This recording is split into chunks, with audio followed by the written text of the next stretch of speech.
சக்கரம் இருக்கிறது எல்லாம் வண்டி இல்லைங்கிறத இதை பார்த்த பிறகுதான் புரியுது. உலகின் மிகப்பெரிய ட்ரக் வண்டி ரஷ்யாவில் உள்ள குஸ்பாஸ் பகுதியில் சுரங்கங்களில் பயன்படுத்தப்படும் ட்ரக் வண்டி இது. இதன் நீளம் சுமார் 20 மீட்டர், அகலம் சுமார் 10 மீட்டர்.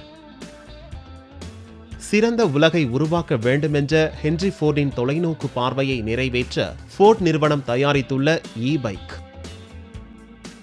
இந்த சைக்கிளின் பெயர் ஃபாண்டஸ். இதில் தண்ணீர் பாட்டில் பொருத்தப்பட்டிருக்கும். சைக்கிளில் உள்ள சோலார் பேனல்கள் மூலம் செயல்படும் இந்த இ-சைக்கிள் ஓடும் போதே வெளியில் உள்ள காற்றில் இருந்து தண்ணீரை உருவாக்கி பாட்டிலை நிரப்பிவிடும். ஜெர்மனியைச் சேர்ந்த சன்ஃபயர் என்ற நிறுவனம் உருவாக்கி உள்ள எந்திரம் இது. தண்ணீரையும் காற்றில் இருக்கும் கார்பன் டை ஆக்சைடையும் எடுத்துக்கொண்டு பெட்ரோல், டீசல், கெரோசின் போன்ற சிந்தட்டிக் பெட்ரோலியத்தை உருவாக்குகிறது.